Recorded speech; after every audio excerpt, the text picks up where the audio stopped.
All right, let's dive in. Today, we're talking about something that, it kind of looks like a relic from the past, but it's secretly the engine behind, well, pretty much all modern tech. I'm talking about the Linux shell.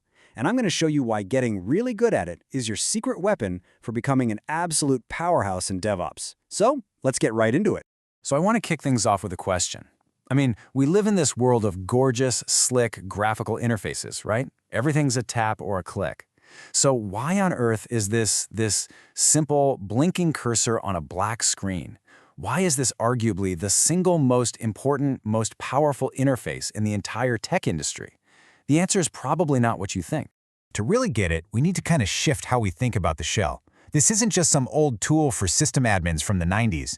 No. This is the central control surface for everything. And I mean everything a DevOps pro touches. So what is it really? Simply put, the shell is a program that lets you talk directly to the operating system. There are no clicks, no menus, no layers in between. It's just you, your keyboard, and your commands, giving you totally unfiltered control over all the servers, all the containers, and all the cloud infrastructure that runs our entire digital world. And this right here, this is the key idea we're going to keep coming back to. The shell isn't just about firing off one command at a time. It is the absolute fundamental engine of all modern automation. Period. Okay, so how do you operate this engine? Well, it all starts with a core set of tools. Let's start building your foundational command toolkit right now. First things first, you have to be able to move around.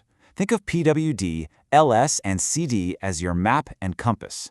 PWD tells you exactly where you are on the map. LS shows you everything that's around you. And CD, well, CD is like a teleporter that lets you instantly jump to any other spot on the entire system. Getting these three down cold isn't optional. It's the bedrock for everything else you're going to do.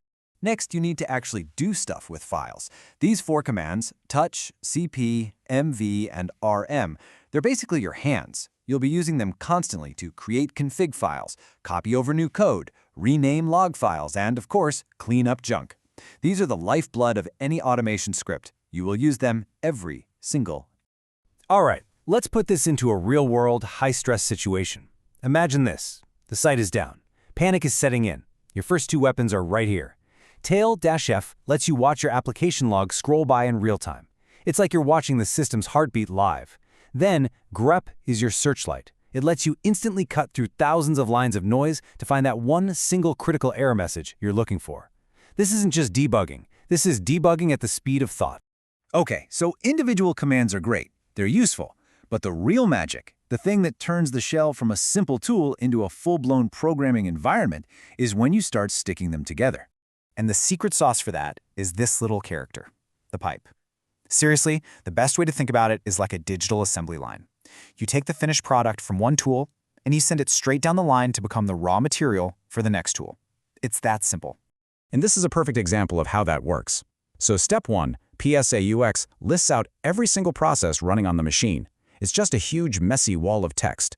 But then step 2, that pipe character takes that entire messy list and shoves it right into grep. And for step 3, grep acts like a filter. It just throws away everything that doesn't have the word Docker in it, showing you only the exact lines you care about. See that? 2 simple tools, 1 pipe, and you get a super powerful result. So, once you really get the hang of chaining commands, you're not just debugging anymore. You are now building the engine for some serious high-level automation. Let's see how this whole thing scales up.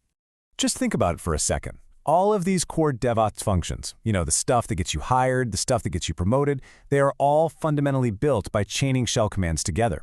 Whether you're automatically setting up a new server, building a CI/CD pipeline, managing containers, or digging through logs, it all comes back to the shell.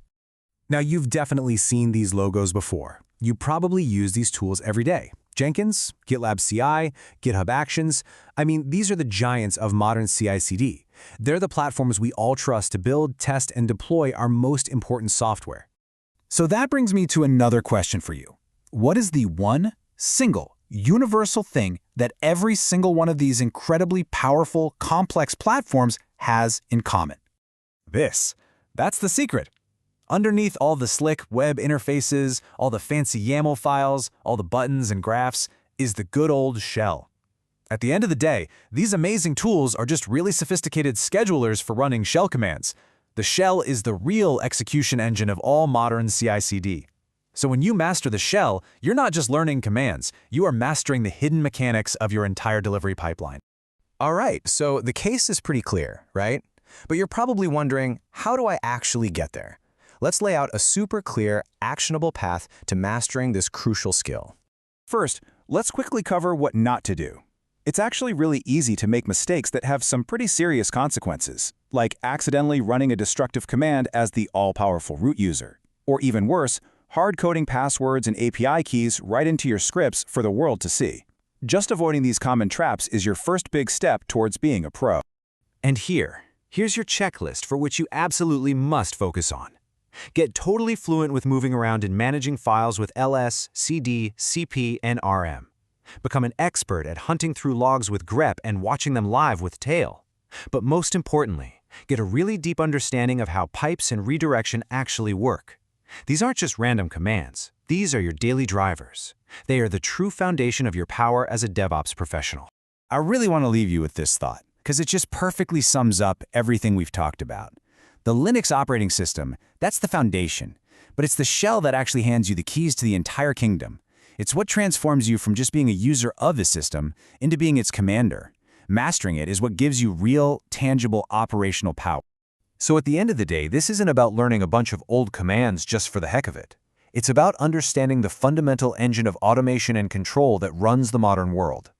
So the only question left to ask is, what are you going to build with that power?